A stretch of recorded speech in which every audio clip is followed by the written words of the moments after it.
Hazrat Fatima, the beloved daughter of Prophet Muhammad and Hazrat Khadija, shines as one of the most revered figures in Islamic history. Known as the leader of the women of paradise, the mother of the al-Bayt, and the one who mirrored her father in every way, her life was a profound testament to faith, resilience, and devotion. Through her, the Prophet's lineage continued, and her legacy remains a beacon for believers across time. Her story, though brief in years, is vast in its impact, weaving together moments of courage, sacrifice, and unparalleled love for Allah and His Messenger. Fatima was born in Mecca as the fifth of Prophet Muhammad and Khadija's 7 children, a radiant addition to a household blessed with divine purpose. Her arrival brought immense joy to her parents, who had already faced trials in their mission to spread Islam. The naming of Fatima was a moment of heartfelt significance. Hazrat Khadija, reflecting on her own mother, Fatima bint Ahidi, hoped to honor her memory. When the Prophet returned home, he cradled his newborn daughter and declared, "This is my mother." With tenderness, he named her after Fatima bint Asad, the woman who had raised him like a son and was the mother of Hazrat Ali, thus intertwining the family's bonds of love and respect. The name Fatima, meaning one who is weaned, symbolized her spiritual nurturing as she grew up nourished by the milk of the Quran and the teachings of her father. From her earliest years, Fatima was enveloped in the sacred atmosphere of her parents' home. Mecca, a city of both divine revelation and fierce opposition, shaped her childhood. At the age of 5, when her father received prophethood, Fatima began to witness the challenges of his mission. Her demeanor, so strikingly similar to the Prophet's, captivated those around her. Companions noted that her walk, her smile, her mannerisms, and even the way she sat or stood, were a mirror of her father's grace. Aisha, one of the Prophet's wives, remarked, "I have never seen anyone resemble their father as closely as Fatima did." In Medina, her silhouette was often mistaken for the Prophet's from afar, such was the likeness in her movements. Fatima's early years were not without hardship.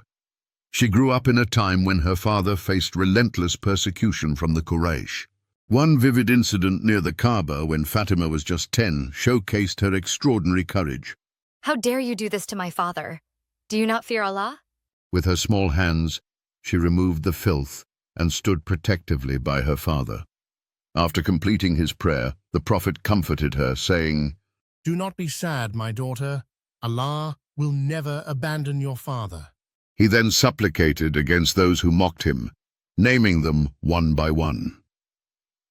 Years later, Abdullah ibn Mas'ud noted that all those named met their end at the Battle of Badr, their bodies cast into a well, a testament to the power of the Prophet's prayer and Fatima's fearless devotion.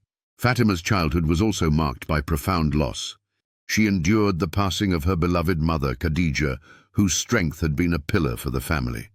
The deaths of her sisters followed, leaving Fatima to navigate grief at a tender age. Despite these trials, she developed remarkable resilience.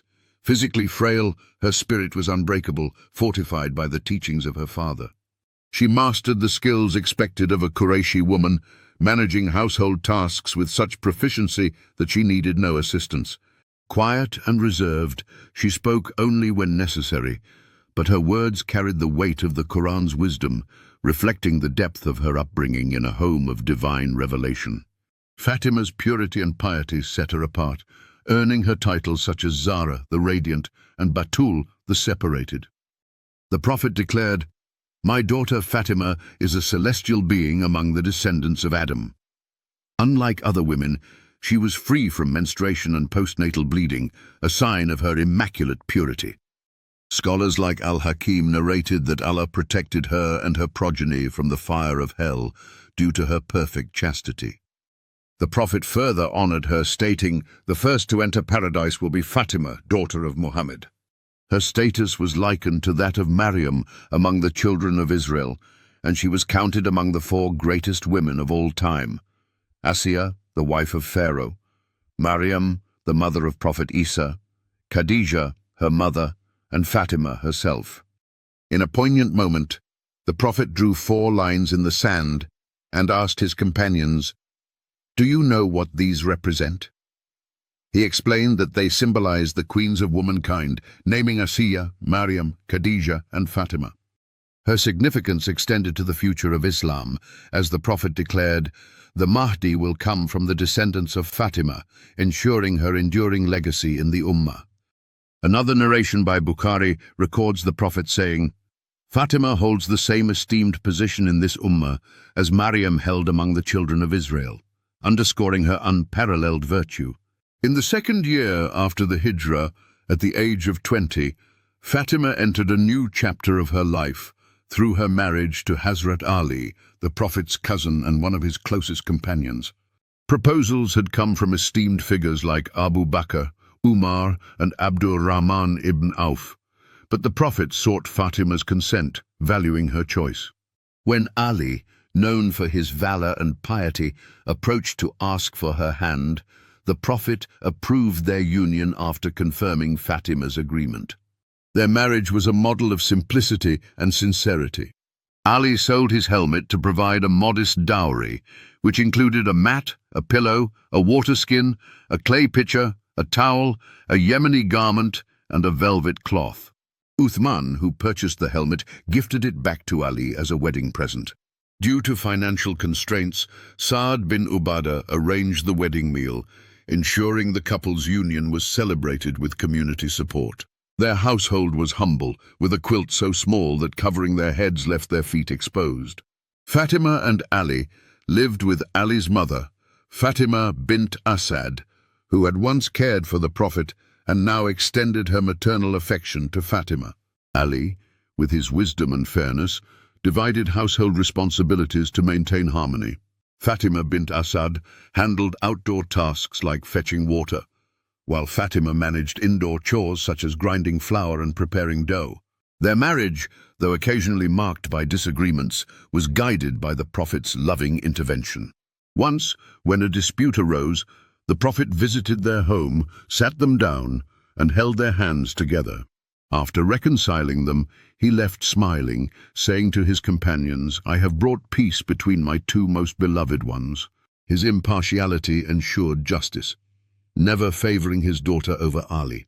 Fatima and Ali were blessed with 5 children, Hassan, Hussein, Muhsin, Zainab, and Kulthum. The Prophet declared, "While others' lineage continues through their sons, my lineage will continue through Fatima." In a cherished moment, he gathered Ali, Fatima, Hassan, and Hussein under his cloak, praying, "O Allah, these are my Al-Bayt. Purify them and protect them." This act cemented their status as the Prophet's sacred household, revered by Muslims for generations. Fatima's life was a tapestry of sacrifice and devotion. During the Battle of Uhud in the 3rd year of Hijrah, when rumors of the Prophet's death spread, Fatima, then 21, could not remain at home. She rushed to the battlefield and found her father wounded, his face blooded. With Ali's help, she cleaned his injuries and, when the bleeding persisted, burned a piece of matting to apply its ashes, stopping the flow. For a month, she tended to her father's wounds with care and love. In another instance, when she brought him a piece of bread, he said, "O Fatima, this is the first morsel your father has eaten in 3 days." These moments underscored their shared endurance through hardship. After the Battle of Hunain, when the Muslims returned with spoils, Ali suggested Fatima request a servant from her father to ease her household burdens. She approached the Prophet, but found him absent. Later that night, he visited their home and advised, "O my daughter, obey Allah and your husband. Shall I teach you something better than a servant?" He instructed her and Ali to recite Subhanallah 33 times, Alhamdulillah 33 times, and Allahu Akbar 34 times before sleep. This practice became a cornerstone of their spiritual life, with Ali later stating he never abandoned it, even during the Battle of Siffin. Fatima's generosity was unparalleled. For 3 consecutive days, she and Ali gave their iftar meals to a poor man, an orphan, and a captive, leaving themselves with little to eat. On the first evening, as they prepared to break their fast with halva, a delicacy loved by the Arabs, a poor man knocked, saying, "O family of Muhammad, I am a destitute Muslim. Feed me, and Allah will feed you from the tables of paradise." Moved, they gave him their share. The next evening, an orphan received their meal. On the third, a captive was fed.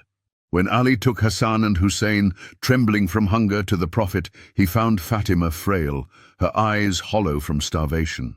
Overwhelmed, he gathered them close, and Surah Al-Insan was revealed. And they give food, despite their love for it, to the poor, the orphan, and the captive.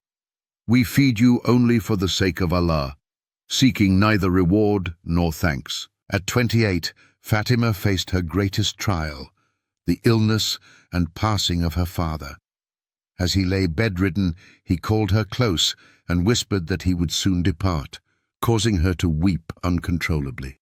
He then comforted her, saying, "Do not be sad, for you will be the first to join me," bringing a smile through her tears. 6 months later, Fatima fell ill, her body weakened but her spirit resolute. Sensing her end, she bathed, dressed in new clothes, and lay down facing the Qibla. She instructed Asma bint Umais, "I have purified myself. Let no one uncover me after I am gone." On the 3rd of Ramadan, 11 AH, she passed away and was buried at night in Jannat al-Baqi. Ali, Abbas, and others performed her burial, with Ali's heart heavy with grief. Before her passing, Fatima delivered a powerful sermon by her father's grave, veiled from the crowd. Her voice, trembling with emotion, moved the audience to tears.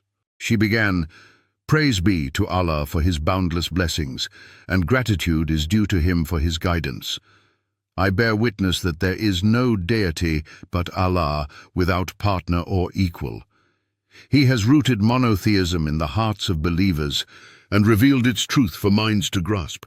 She spoke of her father's mission, saying, "Allah sent Muhammad to dispel the darkness of disbelief, unravel the knots of misguidance, and guide humanity to the straight path."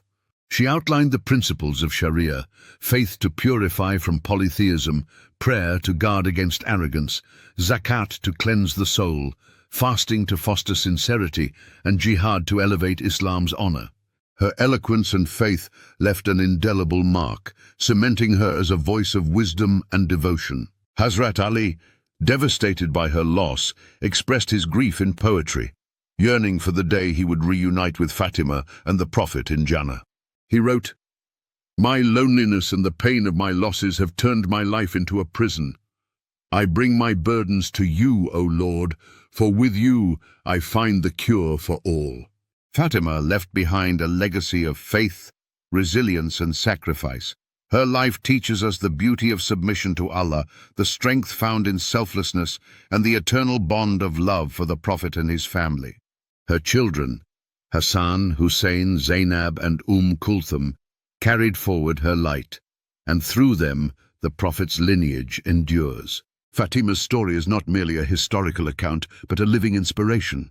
She was the trust of Khadija, the heart of the Prophet, and the mother of the Al-Bayt. Her faith was her fortress, her sacrifices her crown, and her love for Allah her eternal legacy. May Allah grant us the blessing of being her neighbors in paradise, and may her radiant example continue to guide and uplift the Ummah for generations to come.